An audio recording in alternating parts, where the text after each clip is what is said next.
Во Светото Евангелие за оваа недела слушнавме како Исус оди во земјата Гергесинска, незна божечка паганска земја.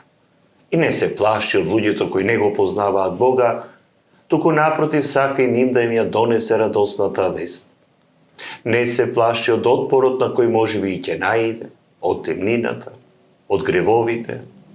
Оди токму таму каде што другите не би отишли и токму ова Евангелие го покажува неговото послание.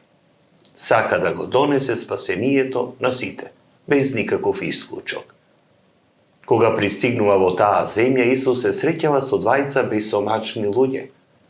И овие луѓе кои живеат во гробишта и се многу опасни, што никој не се осмелува да мине по тој пат, ја символизираат темнината и страдањето и во нашето општество.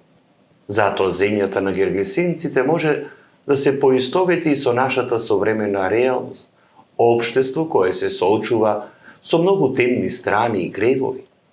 Можеме да кажеме дека Исус влегува и во нашите лични гергесински земји, во срцата обземени од стравови, од гревови, од зависности, од се она што го попречува патот до Бога.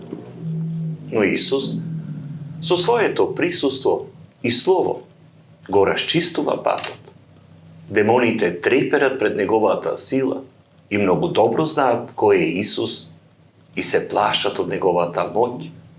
Но да се запрашаме дали сме свесни за таа Божја сила. Минатата недела Исус го исцели слугата на стотникот само со еден збор. А денес демоните му се молат на Исус да ги испрати во стадото свињи кои потоа ќе се утоват во морето.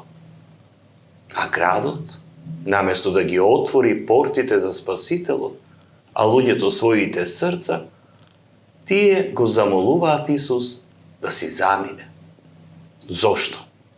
Затоа што не сакаат да го променат својот живот.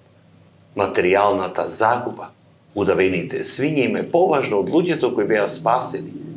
Материјалната добивка им е поважно од спасението. А нам, што ни е поважно? Спасението или заработката?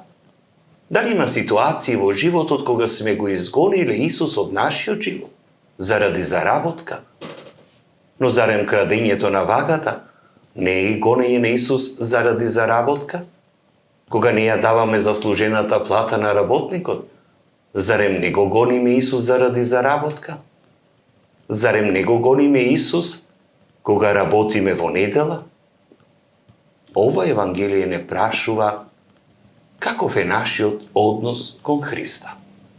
Дали ќе бидеме како Самарјанката, која посред пата со Исус го повика целиот свој град, или како гергесинците, кои му рекоа да си замине.